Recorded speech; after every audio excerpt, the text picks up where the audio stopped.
Gusto mo bang ipa-check up yung mata mo pero wala kang budget? Meron kasi akong alam na libre.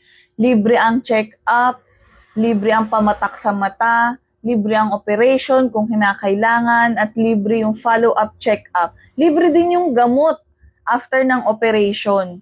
Kailangan tapusin mo yung video na to para alam mo kung anong number yung ite-text mo, para ma-register ka, para ma-schedule ka. At kapag nandun na kayo, alam mo yung gagawin doon. Tuturo ko sa video na to, medyo mahaba, kailangan tapusin nyo po. Step by step po ang gagawin ko. Oh, wait lang.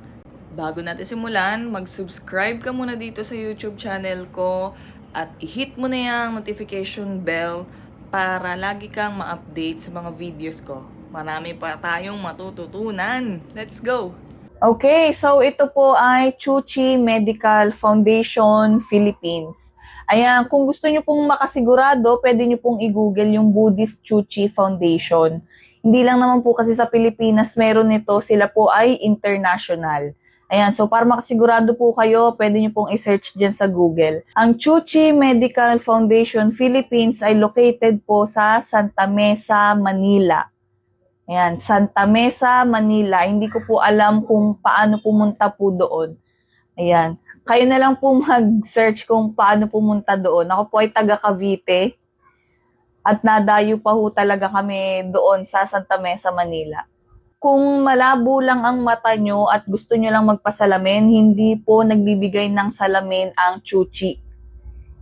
Ayan. Wala pong pasalamin doon. Wag na po kayong mag-aksaya ng oras kung yun lang po yung gusto ninyo. Pero kung gusto nyo din talaga ipacheck yung mata ninyo, pwede naman din pumunta doon. Pero wag po kayong umasa na kayo ay mabibigyan ng salamin. Wala pong pasalamin doon. At saka, hindi ko sigurado kung pwede doon yung walang PhilHealth. Kasi po meron akong fill out doon na kailangan po ng PhilHealth ID. Yung social service po nila doon. So, hindi ko po alam kung pwede yung walang PhilHealth. Pag need kasi ng operation sa mata nyo, parang kailangan ata yung PhilHealth. Pero kung check-up lang naman, okay lang naman kahit walang PhilHealth. Tsaka pwede po kahit sino doon sa Chuchi, kahit hindi po CKD5, kahit hindi po dialysis patient. Ayan, hindi po yun exclusive para sa dialysis patient lang. Kahit sino po, basta may problema ka sa mata, pwede po kayong pumunta doon. So yan, simulan na natin. Pagka na-text na kayo or nagkaroon na kayo ng schedule, ano yung gagawin nyo, saan kayo pupunta? Kasi maraming nalilito doon. Ito na, simulan na natin.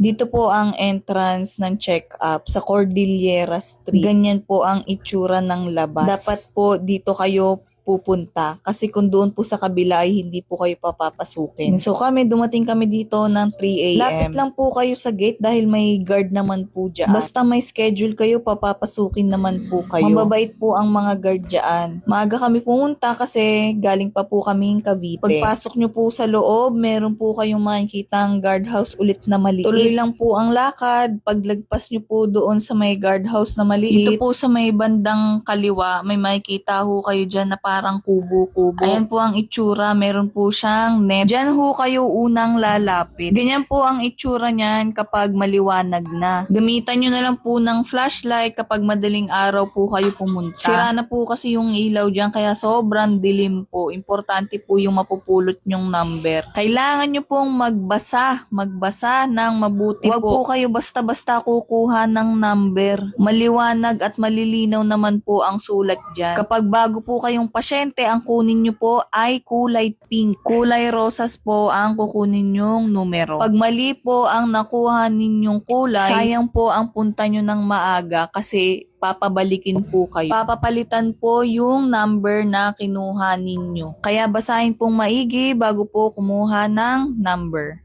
Okay? After nyan, punta kayo sa likod ng kubo-kubo. Dito po ang waiting area. Diyan na din po ang registration. Kung madilim at maaga po kayo pumunta, pwede nyo pong buksan ng ilaw para hindi po kayo lamukin. 4 a.m. po nag-start ang registration. Ang ipepresent po doon ay isang valid ID at contact number nyo po. Yun po ang i-ready ninyo. Yung pangalawang registration naman po ay 6 a.m. nag-start. Meron po ditong libreng tubig, magdala po kayo ng kape ninyo. May baso naman din po doon, pero para masigurado, magdala na lang po kayo ng sarili ninyo. Ito yung libreng tubig. Dahil ito po ay foundation, asahan nyo po na matagal po at marami pong tao. Kaya magbaon po kayo ng kape na titimplahin ninyo, tinapay or kanin, kung ano man yung gusto ninyo. Wag lang ho pala karne. Meron din pong mangilan-ngilan na pusa doon, padala na rin po ng cat food kahit kaunti.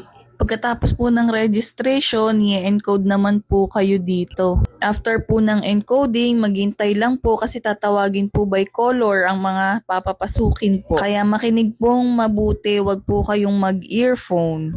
After po ng visual activity sa loob, dito naman po kayo sa likod, sa may tent, dito po maghihintay. Para magkaroon ka ng schedule, mag-text ka sa number na ito. Ang iti-text nyo po sa number na yan ay pangalan ng pasyente, address, birthday, at kung ano ang problema sa mata. Isang beses lang po kayo magte-text, wag po paulit-ulit. At 1 to 2 months po kayo maghihintay bago kayo ma-schedule. Na-receive po nila yung text ninyo, wag nyo na pong ulitin.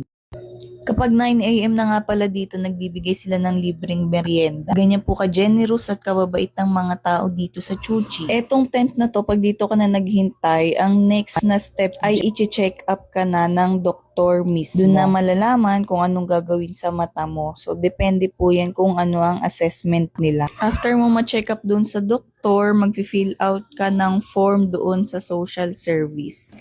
Pinaka-last step ay sa pharmacy po. Kung need ng pampatak, bibigyan po kayo ng libre at dyan na rin po isusurrender ang number. So yun po ang gagawin ninyo pag nandun na po kayo. So meron po tayong part 2. Yan, may part 2 po ang video na to dahil masyado na pong mahaba. I-share ko naman po sa part 2 kung ano naman po yung mga bawal or rules doon sa Chuchi Medical Foundation Philippines. So yun guys, i-share natin tong video na to para maraming makaalam at marami tayong matulungan na mapaayos yung mata nila ng libre. Yan, maraming makakita ulit ng maayos. Thank you for watching. God bless us all. Peace be with you.